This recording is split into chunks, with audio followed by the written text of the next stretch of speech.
All right, and to ensure that all judges are here as well, just verbal confirmations. Randall, are you here? Hello. Great. Mirwan, here and complete. Here. Great. Regina, are you here? Here. Awesome. And Tessa, are you here? Here. Great. So since the panel is complete, and all debaters are also here, thank you for all of your cooperations on setting speaking orders as well as consenting to being recorded. A couple of very important reminders. First and foremost, since we do have quite a lot of observers in the room, I'd like to remind the naming convention to please be abided by. So rename yourself as OBS and then a clear indication of your name. Identifiable names, please. So just to make sure that everyone is also yeah, well accounted for and that there are no unidentified observers. Great. Thank you so much for all of your cooperations. Before we do start, I'll allow the members of the panel to all introduce themselves one by one, starting with Randall. Hi everyone. Randall here, paneling with Vinay. Good luck. Have fun. Mirwan, Hi everyone, this is Mirwanto. Have fun and wish you all the best. Regina. Hi, Regina here. Good luck, everybody. Awesome. And Tessa? Hi, Theresa here. Good luck, everybody. Great. Thank you so much, all judges and debaters. Yeah, before we start, a couple of housekeeping rules and gentle reminders. The first is, of course, just emphasizing POI engagement before you start your speech. Feel free to state your preferred POI method, unmute, chat, or raise hand in the Zoom, whatever it may be. Everyone else, please abide by the preferences of each speaker and just make sure we have plenty of engagement. It really does go a long way to make sure the debate is not just engaging, but has plenty of responses. All of that can be taken into account in your speaks later on as well. So, aside from that, before you start your speech, if you're comfortable, you're allowed to say your preferred pronouns, but otherwise the default is to use your speaking order, i.e. Prime Minister, Leader of Op, and so on and so forth. I think without further ado, starting this wonderful debate and wonderful motion, calling upon the Prime Minister, here. Am I audible? Yes, you're audible. All right. RPI preference. You can just unmute. Yeah, I will start my speech in 3, 2, 1.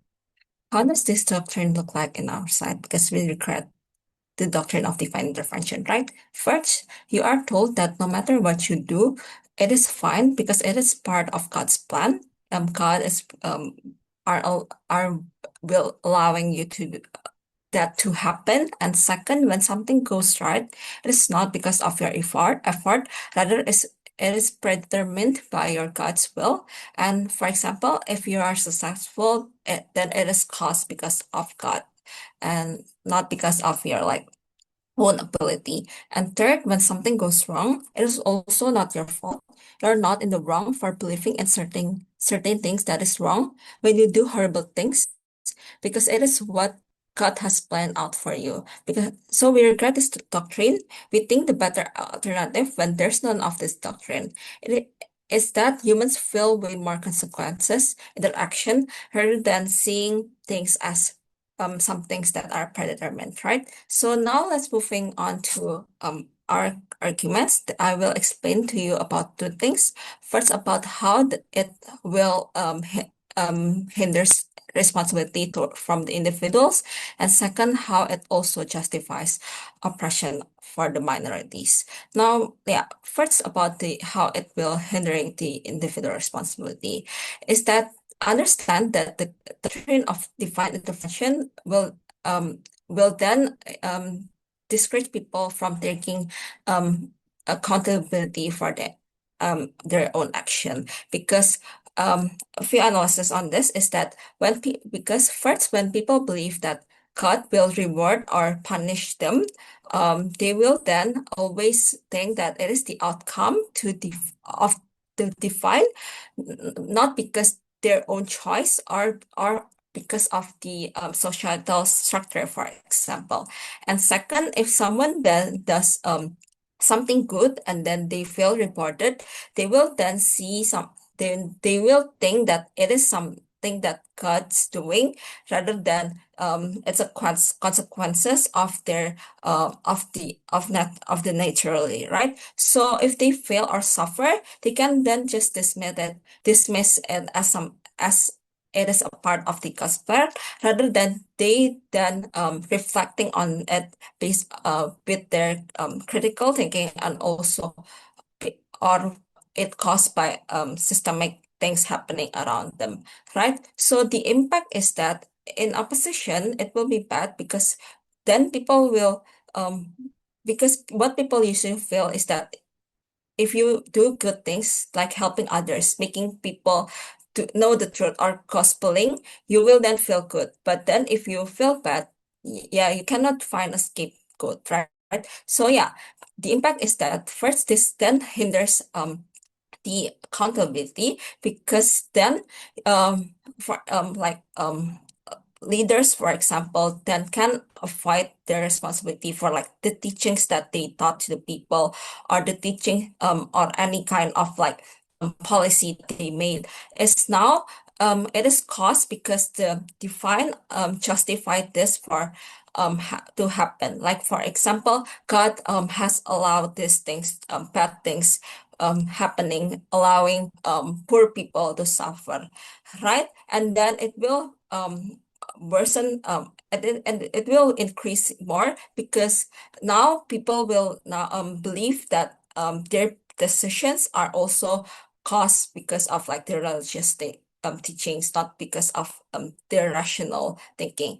And other than that, on like more on a society level, this also reduce the incentive for the people to like in to make themselves be better.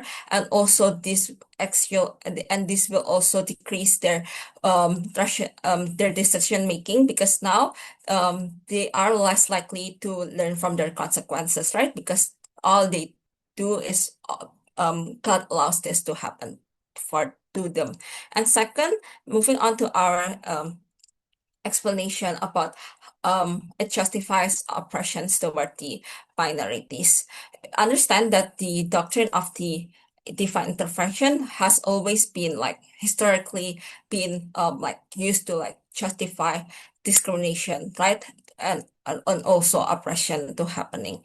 And moving on to our analysis on why this can cause, it is because people always will then believe that God do this selectively intervene towards the people, right? Because there are like then of people that are chosen, and then there are also people that are not chosen. Then these like minorities or people that are marginalized then will seen from the society as the group of people that is abandoned by God, or they are getting they are cursed by God. That is why they are not the chosen people.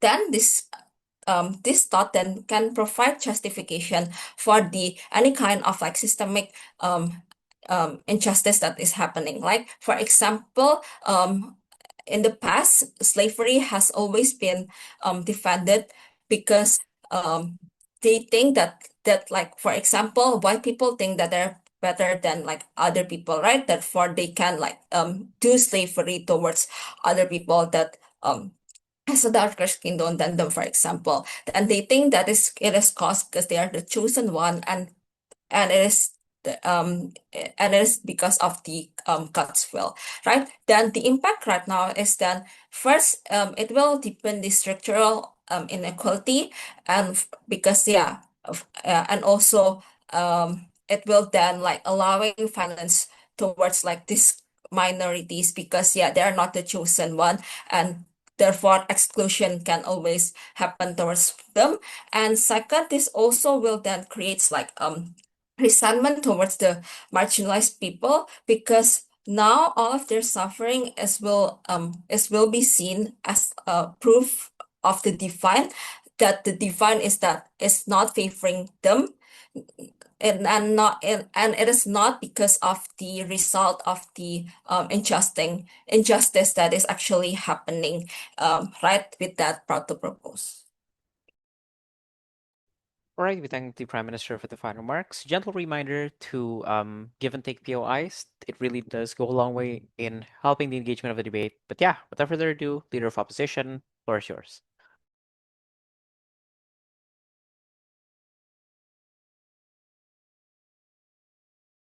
Am I audible and visible? Audible and visible.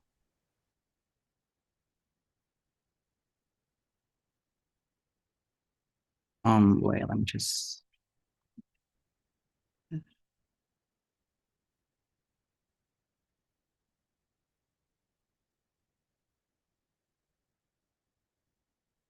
um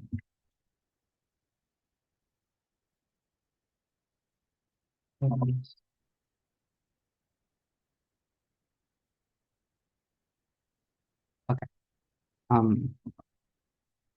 Starting my speech in preferably POI unmute, encouraging CG to give me one POI. Good. Starting my speech in 3, 2, 1. The biggest problem in opening government's case is that they have no counterfactual at all, and why is it likely and how it's going to change status quo. If all their problems are all about oppression and stuff, I don't understand why oppression will be stopped on their side of the house.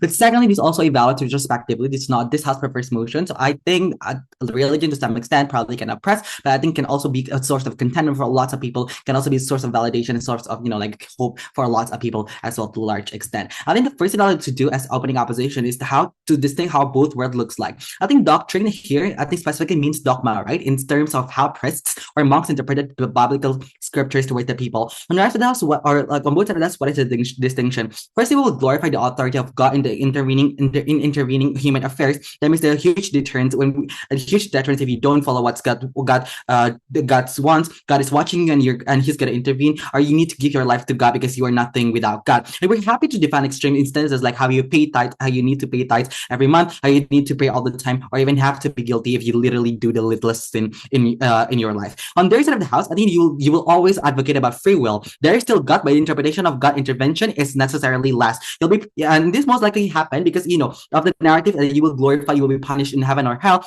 or like karma. So it's like more an extensive harm, not like a harm that is current harm right now. So on both sides of the house, probably on our side, we would glorify like the profit of Job. Like, oh yeah, your wealth can be taken away by God if you do not submit your life to the fullest extent. Or maybe like you will visualize with the real case, like how politicians are in Nepal are being turned down because you don't believe in God. You need to believe in God right now. I think those are the gravity of like authorities that will be interpreted by priests or monks on their side of the house. Most likely it is more on the future harms. Both sides of the house still proliferate about how mighty God is, but on the government side, the part of human affairs are more subjected towards human agencies, and that's why the problem starts. So I think, the first identity I would like to posit as opening opposition is that why people in suffering, particularly minorities, need this doctrine, and we will win over the OG regarding this clash as well. I think this is the most important and most certain actors in this debate because these people are the ones who have been committing to religion, probably it's their generational teaching and stuff. What is the problem here? Most of the time, they're not privileged enough, right, to experience their worldly desires, and as an exchange to compensate these, they have spiritual desires right now, which is more accessible because first, it is a source of contentment that they have to suffer because it is their submission to God. Secondly, compensation. They believe that like this God, this the spiritual desires, how they're being fulfilled when they pray is compensated by God's miracle, and lastly, validation that their lives will change in the future if they keep praying and keep submitting their lives to God. But right now, these people are in a big dilemma or in a big check and balance because of few structural reasons about the trend of the world right now. There are three structural reasons here. Firstly, the rise of liberalism that delegitimizes religion in general, and i.e., social progressive movement that literally contradicts on what like humans should be. Let's say, by the way, trigger warning. This is not like my personal view. God has.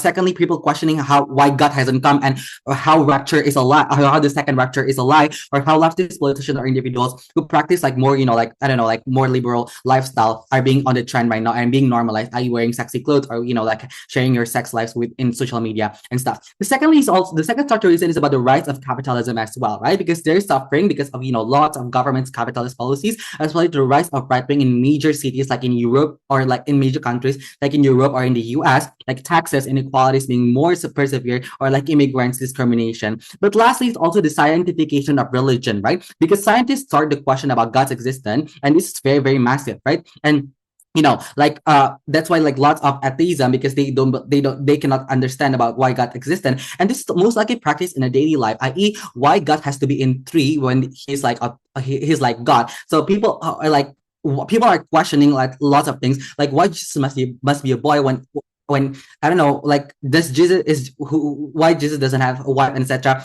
There are these questions are being like questioned, and this being packaged in a form of scientific or academic debate, like Charlie Kirk and stuff. So they're in a massive dilemma, especially those who live in relatively urban areas, because I think generally also there's also huge exposure towards social media, or maybe like on a day-to-day interactions when you work with your boss, etc. So what is going to change the rest of the house, and how this is going to protect them, right? I think firstly we have the notion that I think it's generally we have the notion that allows them to reject those things by three mechanisms. First, they have self-checking mechanism. So the way they interpret Bibles, every time they read Bibles, every time they read a Quran, they say they will have self-checking mechanism and the ability to validate themselves that yeah, this is a doctrine I have to believe in. God will change and God will intervene in my life, and I don't have to listen to what other people say. Second, I think strong support within the community. I think this is the reason why when God's authority being like being more authorized and being more lavish towards the people, most of the time communities are also being more submit towards the God, and it's also like there will be strong support within community that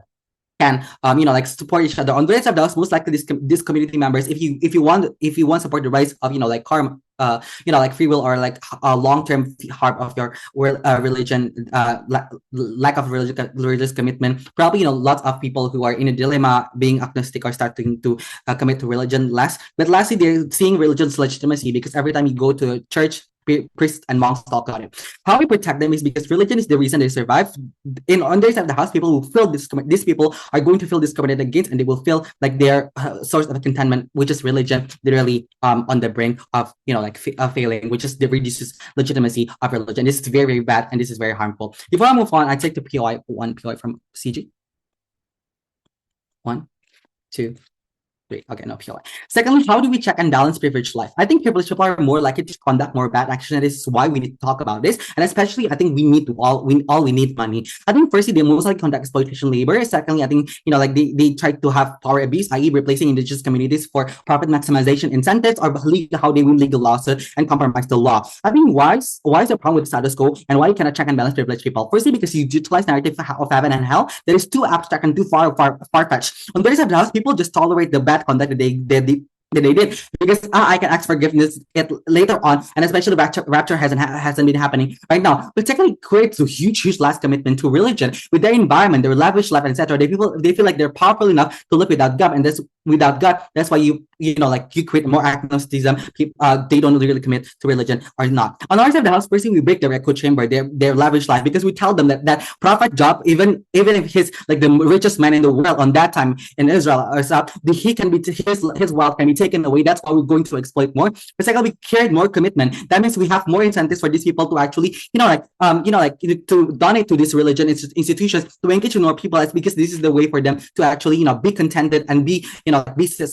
forgiven by God. The rise of religion in this country is necessary, because first, this checks and balances to become the moral compass, especially with the rise of liberalism. And second, this can support social initiatives. As when you get more support, the religions can be stronger, and they can give more food for more children. They can attract more people to actually be content. For all those reasons,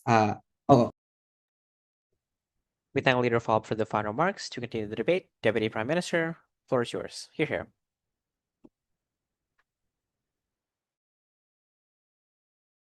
Wait, test. Am I audible? Yep, audible.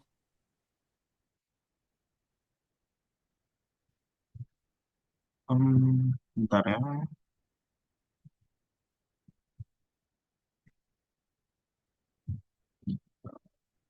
Okay, I'm gonna start my speech in 3, 2, 1. 2 points coming from OG. Number 1 on moral compass. Number 2 is on how this affects minorities in a very good way. Firstly, on moral compass, I think Angie has already told you that how does this look like in their side is that when people do good things, they are told that their good things are controlled by God. And when they do bad things, they say they are able to justify those bad things. They do not need to feel bad because this is something that God's intend you to do. So there's no clear consequences. If they do bad things, they can push this blame to God instead of themselves. This means that the consequences coming from opposition is quite minimal. We do not want this because we think moral compass can only be good if they feel that if people in general are able to think that and are able to push by consequences. If they do good things, they are rewarded and they want to do more good things. If they do bad things, they need to feel punished. They need to feel bad, so they do not repeat this kind of action over and again. And this is how you get moral compass. So I think if you're talking about moral compass and how people are going to be better off, I would say government is much more better because I would say consequences and the feeling of raw emotion of consequences is the only way where you're able to push people to want to do good rather than bad things. Number two, I want to talk about like how this affects minorities in general. I think in government what we have is that a general set of rules where you should just do good rather than God is what's dictating what you have in your life, right? And I think this means it's going to be much better in our side. But before going into like the minorities, I just want to debunk when opposition say that this gives validation to majority of people. I would say that this our kind of belief also gives validation. I think the clearest parallel is that in Aga is like in the Buddhist religion, for example. I'm Buddhist, right? But we usually don't really believe in like divine intervention, but we believe in a set of rules like karma. If you do good things, you get good things. Bad things, you get bad things. I think the majority of Buddhists are taught this way, and I don't necessarily think because there is no consequence, there is no God intervention, suddenly they don't feel validated. I would say they would feel validated because they feel like their life is much more controlled in their hands, so they have a lot of agency, and therefore they feel validation through that. So if you want talking about validation and like moral compass, I would say in government you have those. But lastly, let's talk about how this affects minorities. Here's the thing in opposition. This is like regret motion. I'm going to talk about how this has happened in the past. I think even when there is a concept of divine intervention, people do not know if they are going to heaven or if they are chosen or not by God because no one is deciding this, right? I think the one who is deciding this are most likely going to be the majority of people, the people in power in the past. When there are a lot more oppression and conflicts, most of the time the one who oppresses are going to push this kind of belief that the majority are going to, for example, going to heaven because they're the chosen one. This is why in the past, the reason why slavery happened as long as it does is because a lot of white people genuinely believes that their race are the chosen race rather than the black people, for example. That's why the conflict has happened much more, like it stayed longer because of that. It's because that people in the higher up, people of power believe and try to control the narrative of divine intervention to a point that they believe that they are the chosen one and other people are not the chosen one, so they continue to oppressing the minorities, right? This can also be shown, for example, in trigger warning, I guess, like in North Korea. The reason why the leader of North Korea are able to get get away with a lot of human right violation and all of the conflict they did is because most of the people believe that their leader are chosen by God, and you cannot really go against that leader. That any action that they do are something that is need to be justified, and they know what they are going to, what they know what they're whatever they do is the right thing, and opposing them is only something of a fool would do because you're basically going against God itself, for example. So this is why we do not want the idea of this doctrine of divine intervention happening in status quo, because in the past this doctrine has been weaponized by the majority, so they can push for their own agenda, so they can continue oppressing on minorities, so they can continue using their resources to keep taking away resources coming from minority, and they frame it as a way that it is justified because God chooses you, and God are able to, for example, like choosing you, and other people are the less fortunate one, and therefore it is fine for you to do these horrible things. I would say because of this, there is no form of check and balance. People would feel like it's futile. People would not try to intervene because they think if they're intervening, it's most likely gonna be worse off for them. That's why we do not want this intervention. This is what happens in the past, and this is why we regret it, because we think it causes conflict to stay longer, right? But secondly, I think this is also bad for minorities because the process of reparation in the future is also hard. Because I think in both sides of the house, shared oppression will happen. In the future, I would say it's also important to consider which side is able to get better reparation. In their side, when there is a lot of doctrine where they say that this is something that's controlled by God, I would say most likely, most of the time, this kind of intervention means that they are able to have a scapegoat. Okay, for example, oh yeah, before that, sure. Is there any POI before 6, 3, 2, If 1? Sure. everything is controlled by God, isn't people are gonna be more scared? Yeah, when people are everything is controlled by God, people are more scared. That's your alternative, where there is a divine intervention. And this is the outcome. What I said was the outcome of how majority control the narrative of doctrine, right? So that's why I think that's also a harm on your side. But second, how process of reparation is much more harder. We want government right now to pay at least, give affirmative action, give more money and more policies towards things that is benefiting the minorities because they deserve it as a form of reparation. This can only be done when there is a lot of social movement trying to check and balance the current government. But if are able to run away by saying this is what God wanted and this is what God determined, it's much more harder to fight way. It's hard to, for example, demand changes because it feels like it's inevitable. It feels like it's a stronger force, and we do not want that in government. Exactly because there is a clear set of rules that not everyone is much more chosen than other people. That everyone is, for example, should follow a set law. For example, like we just do good things or do bad things. It's much more easier to criticize the government. It's much more easy to involve yourself. It's less likely to be a bigger obstacle to you know criticize the government and demand for reparation. I would say this is the much more better outcome for minorities, therefore proud to propose. All right, thank Deputy Prime Minister for the final remark. To continue on the debate, Deputy Leader of Opposition, the floor is yours. Here. Can I confirm if I'm audible and visible? Yep, audible and visible. Okay, hold on. Okay. POI is unmute. Just unmute because I'm not going to look in the chat nor anything else. Just turn on your mic. Prioritizing CG for cross-bench engagement. We'll be talking about something sensitive. Ready for the purpose of the debate. Starting my speech in 3, 2, and 1. 3 clarifications to start my speech. Number 1, this is a House regards motion. Therefore, we have to evaluate retrospectively what happens back then from now until back then in the past and evaluate it retrospectively. Therefore, the timeline is from now on to the past, and we pull back and explain to you why, for example, all of the things happens in the past and why it has something that is related to divine intervention. But second, government OG specifically never really explains to you that counterfactual. They just claim that, simply people will believe free will and so on and so forth. Don't necessarily explain to you why it is a good thing or why it is comparatively better to divine intervention, because they just claim that, this brings X benefit, Y benefit, without analyzing it step by step. But thirdly, I guess all of the cases of OG is highly contingent on people being afraid. I think that the reason why people donate to churches and mosques is because they are simply afraid of God intervention and how they can face the same thing if God wills to do so. Therefore, I think the whole case about people being afraid and irrational and so on and so forth simply help the case of where we explain to you why fear is the best option to make people to be deterred to do something bad or be motivated to do something good because they want God to will to help them in the end. Second is two issues. Number one on liberation theology, and second issue on meaning of life, which engages to individualism. first argument on liberation theology.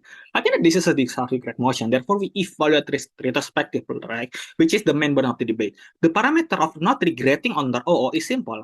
As long as we prove to you it helps people survive and able to liberate themselves from the past until now, we win the debate. Which I can see to some extent also I have to engage why in the past the whole OG case about slavery and so on and so forth. Number one, I think this is important because it starts as a movement back in the past, which is the liberation theology, where people reinterpret the Bible and religious textbooks in the past. We said this is the prerequisite of check and balance and interpretation.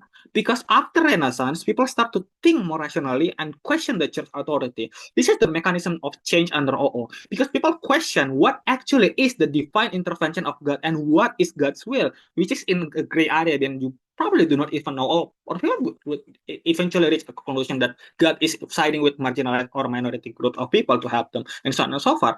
Therefore, this is important because people are going to reach a conclusion that God is all merciful, which is consistent with the Bible, and God should be siding with the minorities and oppressed groups, which is highly consistent with the narrative of the past of religion and until now. This explanation flips OG's case regarding oppression because we show to you that divine intervention doctrine and the attempt to access it is the way to reach systematic change to escape against slavery and whatever extreme cases that OG want to talk about. Number one, this look at Latin America where people mobilize peasants to take down military dictatorship because they believe and can utilize the narrative that God do not want authoritarian control and oppress people because God is perfect and all good and want the best for human. Second, this gives people hope to fight because then the only way people do not want to give up is when they feel hope and there is a chance of change, even if it is marginal and slight. This looks like Palestine fighting against Israel simply because they believe God do not leave them. This also spreads solidarity among religious groups because they believe in the same divine intervention and God has not left them. This gives people more hope and incentive to survive. In order for OG's case to run, they need to prove to you why this diminishes people's hope to survive and fight on. While we prove to you, as long as people believe in the religion, which what Vito proved to you, and how, for example, it is still going to be utilized by people to keep on fighting because they believe God do not leave them because God is still going to have divine intervention, we win. Which under their side, God intervention is not going to happen under the of the house. Therefore, people are going to more easily prone and opt into oppression and slavery simply because they want to give up and do not have any hope left. But lastly, because people believe in divine intervention, simply that they are afraid to get into hell or afraid of getting punished by God, this mitigates the most harm of OG that they want to explain. Because I think the most important actor that we have to talk about is people who believe in religion, because government simply cannot talk to you about, oh, people will not believe in religion, therefore they are not the actor of the debate, because on either side it is not going to change at all. Therefore, the most important thing is the analysis of the actor we believe in religion, which we prove to you why there is a mechanism of change and why this is there a likelihood for people to want to believe in it, and how, for example, it's going to change under our side. But lastly, I'm going to flip that oppression is going to be worse on the government side because of things like power relation, where interactions are not fully based on religion, but for example, humans' capacity, which is something that is external. People are going to justify capitalism for the high class because simply they have the power and privilege to do so. Number one, this justifies based this is justified based on externalities that you cannot do anything about it. Before that, CG. Opening? Okay, sure. When you are a minority living in the street and is suffering, wouldn't you feel that not only society has failed you, but also God has failed you in opposition? No, God does not fail you because divine intervention literally says that God will help you anytime. That is what happened under your side. Second, this is the prerequisite of what Vito told you. The prerequisite of change is belief and solidarity. What we show to you is that people opt out more on government because they do not feel the impact of religion and God anymore because they do not feel that God will intervene anytime. Our side give more solidarity and access to push more changes under our side. Second issue on meaning of life. The counterfactual on government is that free will. Humans have full capacity and free will to decide for themselves. But the world is full of externalities and this cannot always be fulfilled. God is highly assumptive that people will automatically be able to know the consequences of action. We say it is not true. We told you that people cannot predict the future, which is why I would say that knowing the consequences is really hard for human beings because we are prone to confirmation bias and any other biases. We say that humans are not capable to fully rationalize their action and the consequences under government side. The only way is through believing in God and divine intervention intervention as it gives people a chance to rationalize because people do not have to face biases. They can just simply believe that God has the best plan and just have to keep moving forward even if they do not want, that they do not know where God will take them. But lastly, opposition will government will glorify the idea of evaluation. I'm going to flip this idea. What happens under their side if you fail? Number one, the very first human instinct is animalistic primate instinct, which is to have adrenaline kick in, where you feel like you are not worthy as a human being after you fail. Humans felt defensive instead of feeling acceptance and want to improve better and blaming externalities. This is why people will not be able to self-evaluate better under government. But second, people instead will blame themselves even more because they feel like they should have done better or that they have full control because they have the free will and there is no one intervening. Lastly, comparatively, if you have divine intervention, you have something to believe in, we show to you that this narrative is that strong to the extent that people feel hope for the better. This is the thing that enables evaluation because you believe there is that the prerequisite of God helping you and intervene in your life is when you have evaluation and want to improve your own life. We give people closure and ability to move on and continue living instead of staying in the past, like me staying thinking about my failure in academy or both. We thank the leader of opposition for the final remarks. To start the closing half, member of Gov, the floor is yours. Here. Okay. If you want to do any POIs, please do so through the chat or raise hand. I don't think I'll be taking any verbal POIs. I'm just gonna dismiss it as it is. Yeah, just refer to me as MJ. What's highly missing in the opening debate is the analysis in regards to how do people view religious values and whether or not they're consistent. Because I feel like jumping into impacts would be unfair for the debate, specifically because we exist in a different timely context. If you were to understand that back then people would believe in the divine intervention because God really did give help, then it would make sense. In the current status quo, it's very hard to believe so. We live in an extremely miserable world. Everybody is suffering. Everybody has their own struggles. So getting the little bit of help doesn't necessarily mean that probably you're getting the divine intervention. But on top of everything, I don't think no bench in this case have characterized what it means to actually get a divine intervention and whether or not people will consider that a divine intervention upon accepting the benefits. This is exactly why closing government's case makes the most sense. We're going to talk about how important do individuals see religious consistency and why consistency matters in the context of people being able to believe the benefits coming from God, whether in the context of divine intervention or not. I want to talk about two things in this speech, right? Number one is the idea of consistency of the consequences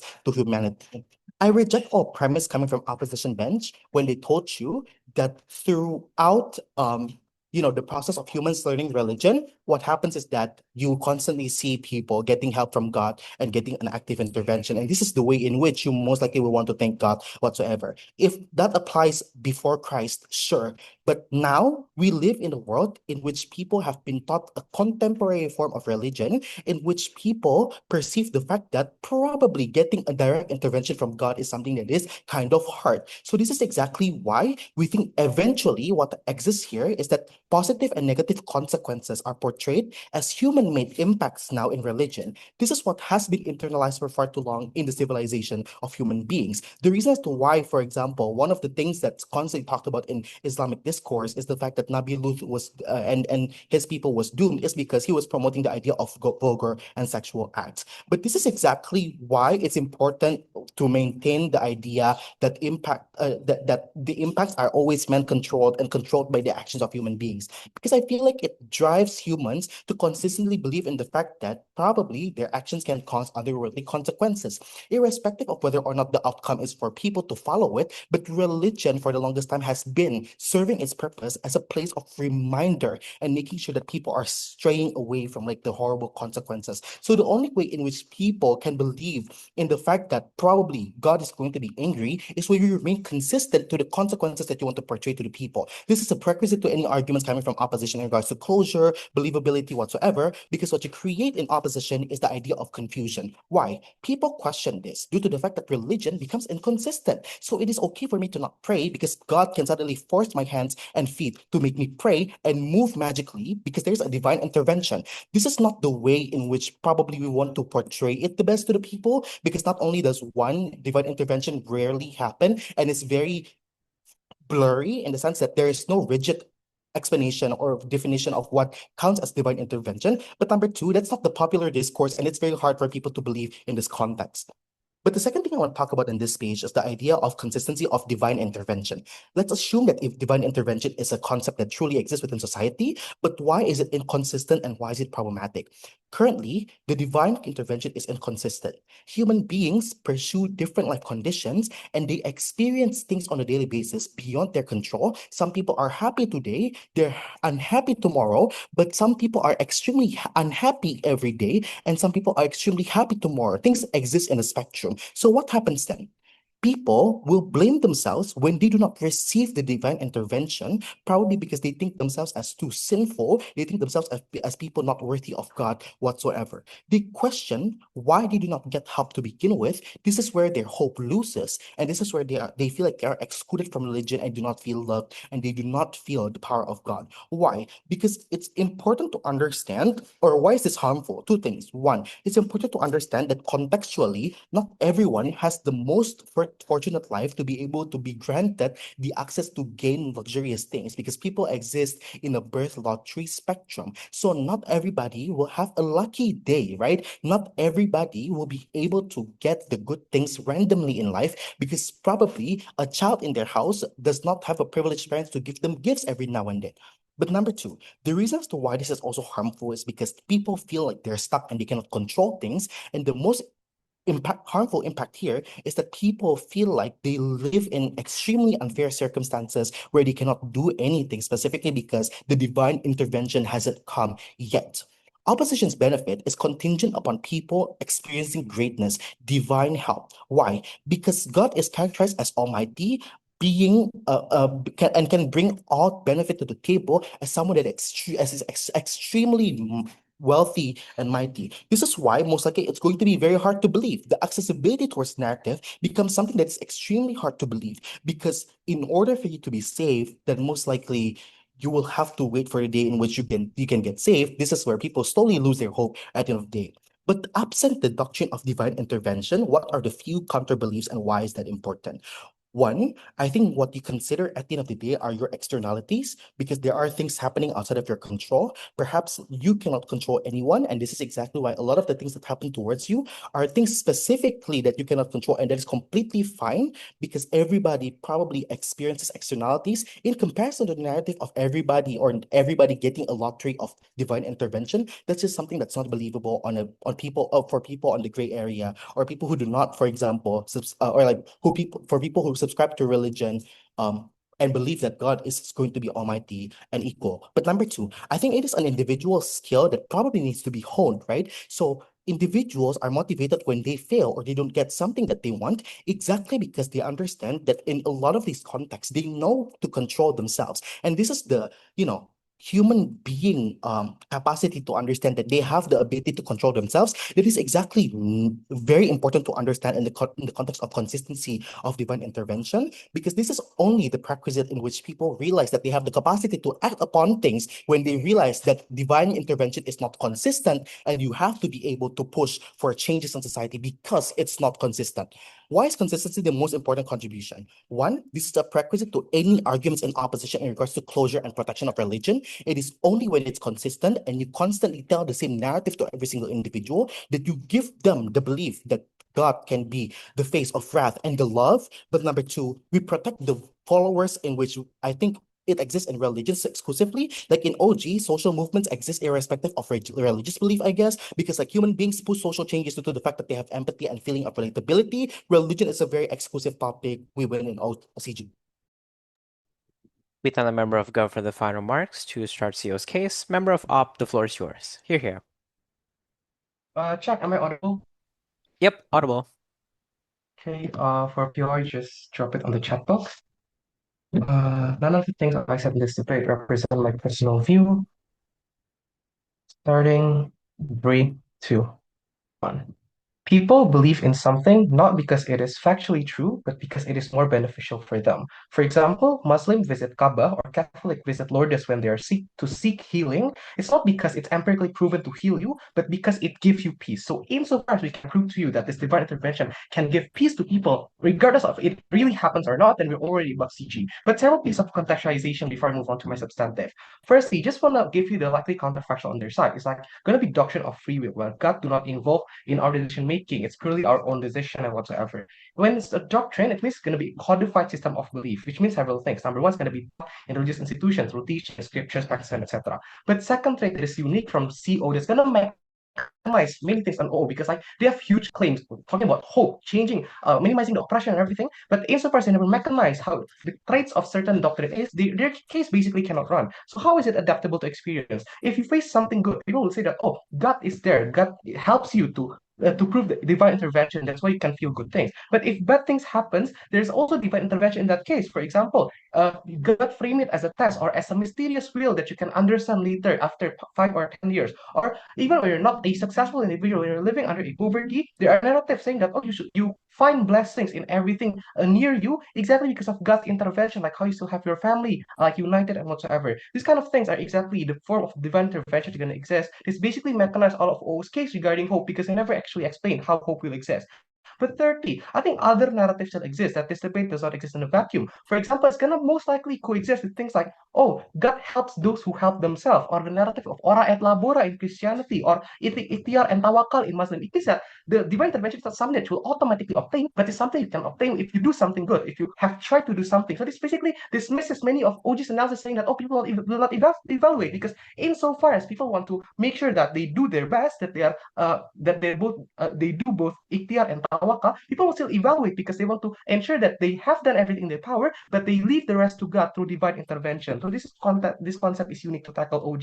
But fourthly, this doctrine matters a lot to demography of religious people who follow the scriptures, who goes to church every single week whatsoever. Because the debate main goal is not to convert more people to subscribe religion like what or even OG said to a certain extent, because doesn't matters, or even this debate happens in a third party point of view. So O and OG's case talking about people in power, discrimination, colonization, and everything are actually not important because these individuals are not that close to religion anyway. Because if they really believe in God, they will not do such evil things. They will fear hell and whatsoever. So this doctrine does not impact those individuals, but this doctrine specifically impact people who believe in religion the most. And we're going to prove to you why this specific demographic are going to be the most important one and going to be protected better rest of the house. Before my case, is there any POI? Once, twice, Believe three that this debate times. does not live in Okay, a first, vacuum. That's why in the past that this doctrine was pushed by elites. I would say as strong as other narrative, elites will be much stronger. yeah, but why will elite believe in your narrative if they're that evil from the get-go? If they believe in religion, they will not kill anyone, right? So I don't think there's any delta. Firstly, how you give a better peace of mind is going to directly engage with OG's case about evaluation. We've makers in setup that the doctrine frame intervention not as something guaranteed but contingent to your action. Status quo, life is full of uncertainties. On their side, human tends to blame themselves, blame failure to their own self because human pessimistic failure. I think already touch this a bit, but we're going to extend it. How do we solve it? This is something unique that Owen never talk about. Firstly, what matters the most is to do your best. Only then higher power can intervene to your daily life. It means that it manifests into better peace of mind. The just intuition problem is like if you're having a certain problem, you tend to overthink because humans have pessimistic nature. Regardless of how good you're doing something, you always feel like, oh, I actually do not do good enough. That it's not my maximum effort and whatsoever. But knowing that it is that you have done everything in your power, knowing that you have contributed something is gonna be more fulfilling on our side of the house because you know that God can fill in those gaps into extra to like maximum by His divine intervention, for example. That God will help you. God will help you.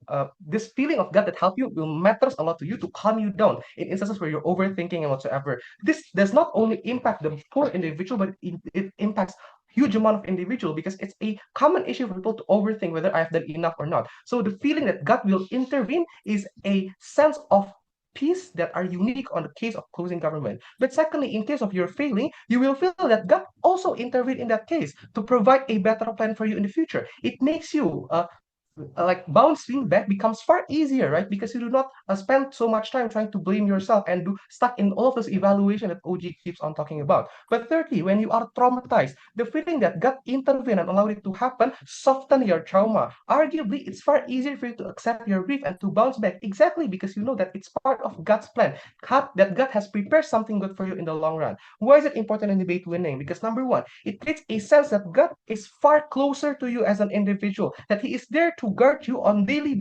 basis. This matters a lot to religious people because the comparative on their side is that God is only accessible when you do salat, when you go to church, for example. There is a certain distance between what you're doing on daily basis and whether God is with you or not. On our side of the house, even when you're busy, for example, you can still feel that God is here with me by allowing me to meet a good investor, allowing me to meet a good friend. It's a form of God intervention that matters a lot to religious people compared to your side, where God's intervention can only be felt when you are in church praying and doing all of the rituals. So, in terms of the first way you should take your regarding accessibility to huge amount of people that are religious. But secondly, the purpose of religion is to give you safety net, to calm you down in this uncertain world. Insofar as their mechanism cannot cannot calm the most vulnerable individual down, they have to lose this debate because they're gonna manifest into blaming themselves and all of those things. I don't think it's the right peace of mind.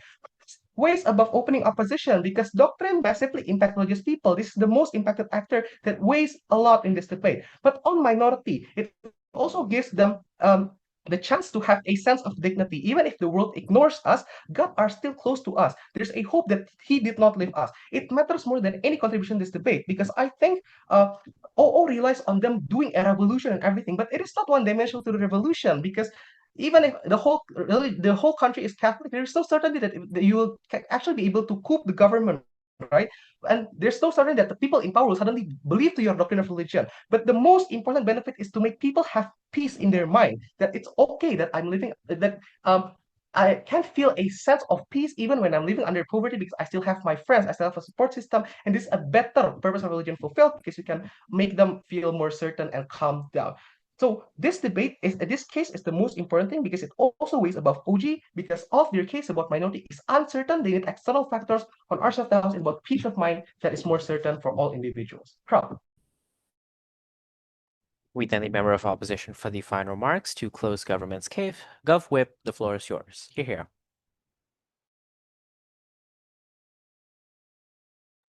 Hi. Setting up my timer. Am I audible from this distance? Yep, audible. Okay. Wait.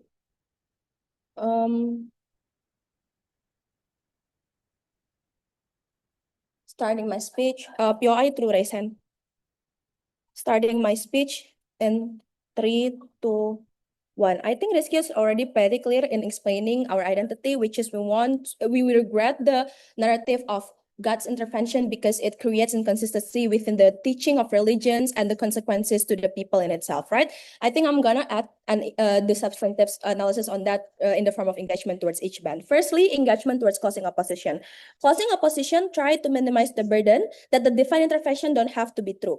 Even when that's the case, the narrative on your side frames the hope and motivation in people to be tied to externalities like God's action. While under our side, we regret because we want consistency that God created human as a leader, for example, and giving human self-authority to make good impact, for example. So the hope and motivation under our side tied internally within the belief that their action matters as an individual, that their action will lead them to their purpose as an individual, right? So I think under on the weighing that which sides actually gives better interpretation towards the human in itself, I think although both sides cannot prove that the impact is true to some extent, but under our side, we give more authority to the human that they matter. And I think this kind of like narrative that human is matter actually very important in creating those hope and motivation that they want to achieve under closing opposition, right? But they also try to like counterclaim by saying that other narrative exists to counter divine intervention. Even if so, you need to proportionally assess that this is the dominant narrative, hence why the debate access. Even if religious people seek for accessibility within God, but it does not mean that it needs to be in the form of intervention. Exactly, because accessibility could exist in the form of practice. Praying, salat, going to the church is not intervention, but the practice, meaning that that their explanation regarding accessibility is inconsistent within their own likelihood and contradictory within themselves, right? So I don't think that should exist in this debate. The accessibility to people should exist in the form of human realizing what Rizky is trying to portray to you, the consistency of religious teaching, that God tries to be fair, that God tries to be consistent in giving rewards and punishment based on your actions, for example, that God won't be arbitrary to the human authority by giving sudden intervention and so on and so forth.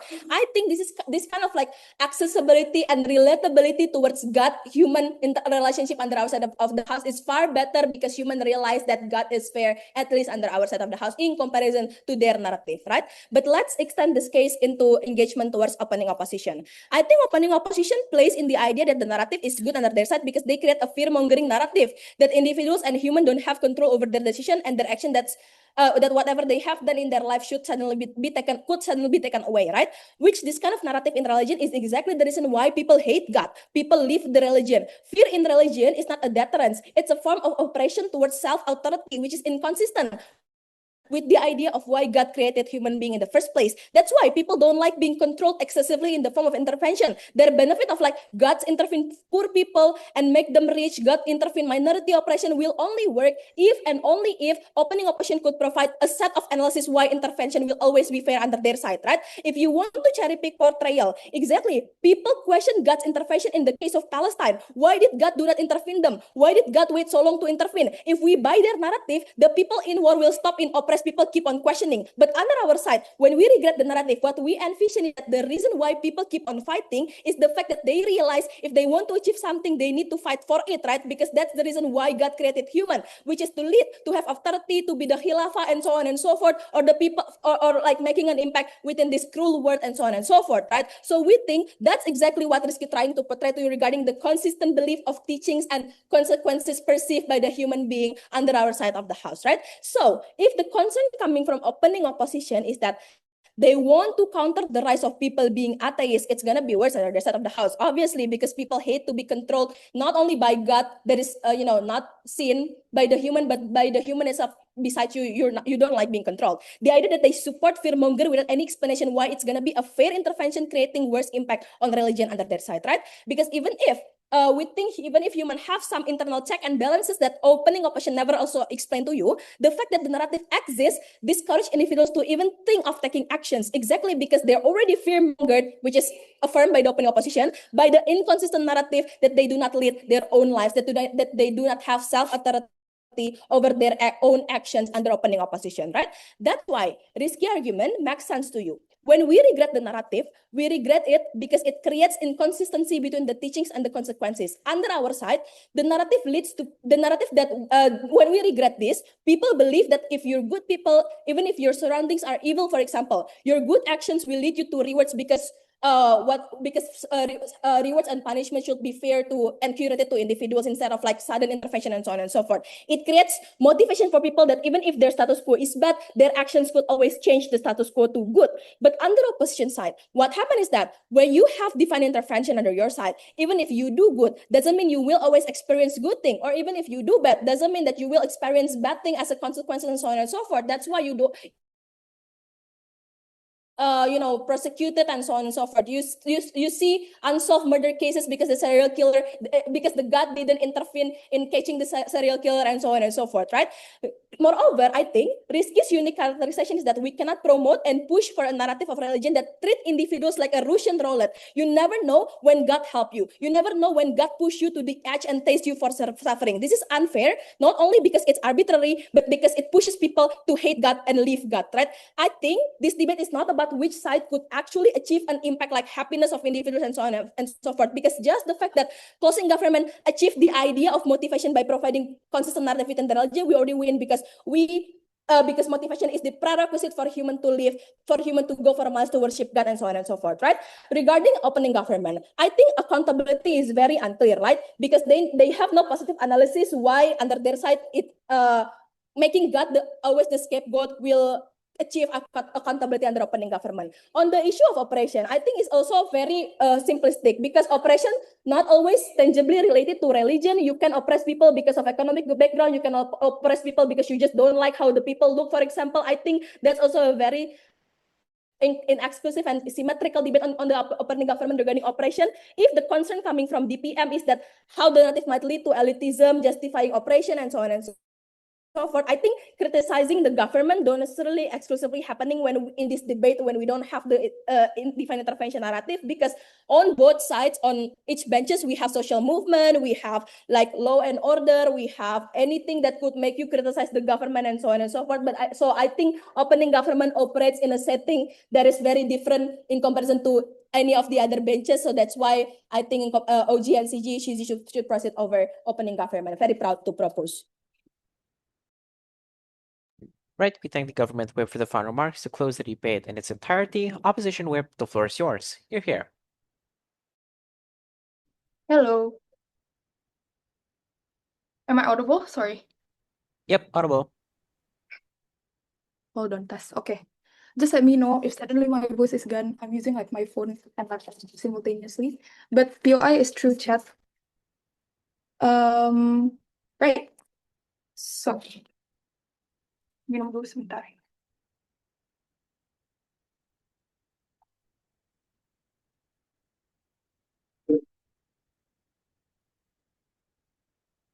Right. Sorry. Starting my speech in 3, 2, 1. I wonder which part of CG that thinks divine intervention is inconsistent with religion, because Danesh has already clarified that this is inherently aligned with how religion is right now. And the problem with them is that they assume that divine intervention is magic and arbitrary. That is exactly why they are false at the very first place, which shows to you that they don't understand how religion works, nor that they listen to Danesh.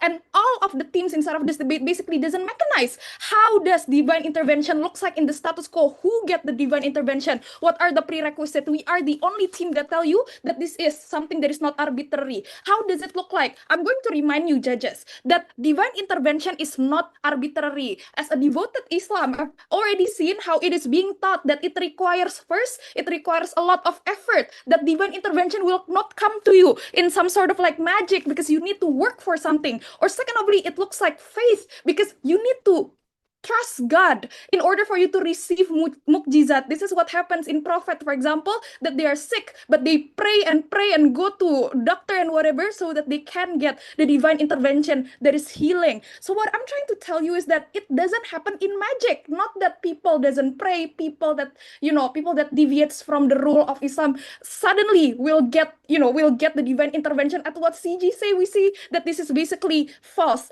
Another criticism towards CG, other than they don't understand the mechanism, is that I just want to point out that all of this divine intervention doctrine doesn't happen in isolation, because teaching such as God is forgiving, God is graceful, God's love is steadfast, is something that still happens in the status quo. So the CG's case that say that, hey, now some people that are, maybe part of LGBTQ or a part of, basically that is not acceptable in religion now they are unaccepted. I'm going to say that this is untrue, because insofar that they still prayed, insofar that they still ask for forgiveness, God is still loving. So we killed CG's case about inconsistency, because God is always consistent in whatever he is saying. All of this is complementary. We analyze the nuances. By the way, please tell me 6 because I don't open my timer. I forgot.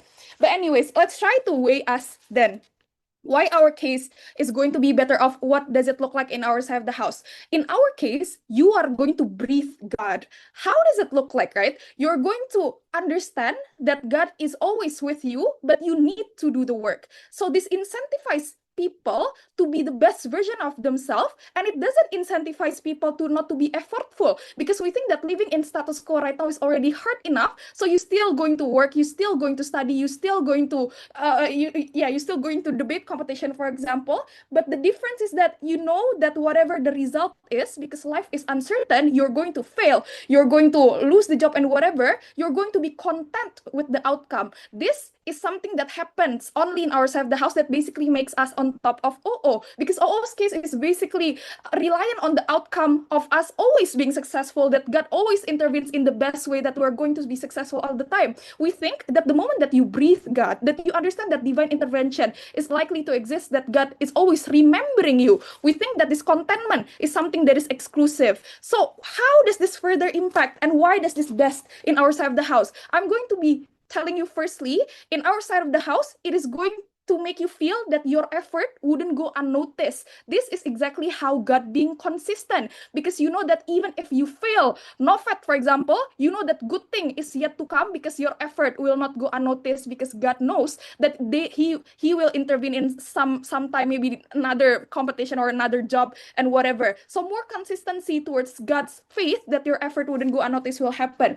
But second of all, the further impact in our side of the house is it is in regards towards CG's case about people not understanding religion, that why does the Palestine war still happen and whatsoever. How divine intervention could go and consistent with this. I think divine intervention could still be at consistent, because at least for people that unfortunately had to go through this hardship, they know and they are content that all of this is going to be balanced, or like all of this perpetrator like Netanyahu, for example, all of them will face justice in the afterlife. So at the end of the day, this faith and the effort that comes inherently from divine intervention at least makes them content with the hardship, at least eases the heart within this hardship, so that we should not regret it.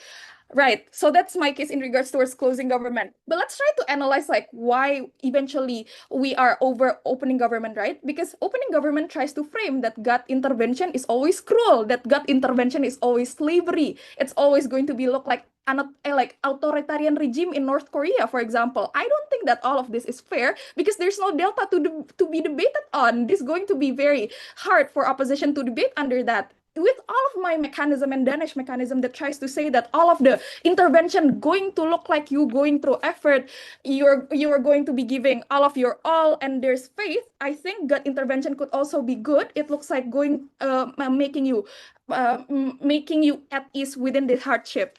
Because also we can argue and engage that at least in our side of the house, for people that are going through slavery, at least there is hope and God doesn't leave them. Or second of all, for people that are currently in authoritarian regime, for example, we give them the fuel to fight and to push, because they know that God would always be with them, that their effort will not go unnoticed. All of this is basically coming to my last analysis, why eventually we are over and better opening opposition. Because I'll say too that opening opposition's case doesn't make sense, because when they champion combating elites as a check and balance with this, I think like we ask, how do we check and balance people that are atheistic or basically doesn't have faith in religion? So what they're trying to push, the burden here is too big, and they could not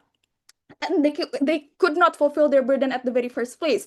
Because the comparative in OO is that first, at best, all of this, elites and whatever, it's going to be noises, like people won't hear or be religious just because there is divine intervention. Suddenly Elon Musk will be scared to be the elites. I don't think that will happen. Or second of all, basically in their case, there's no mechanism why we should care about agnostic people that doesn't believe in God, because this is too much of an inertia. Please tell me what time is it? But like, yeah, the problem here from opening opposition is the problem of overconfidence, is that they try to argue for solidarity in religion whatsoever, but this is all contingent on a successful revolution, on a successful fight, for example, and this is something that is uncertain. Insofar that people are content with the progress, with the effort, we think that we win. Exactly why, closing opposition win. Thank you.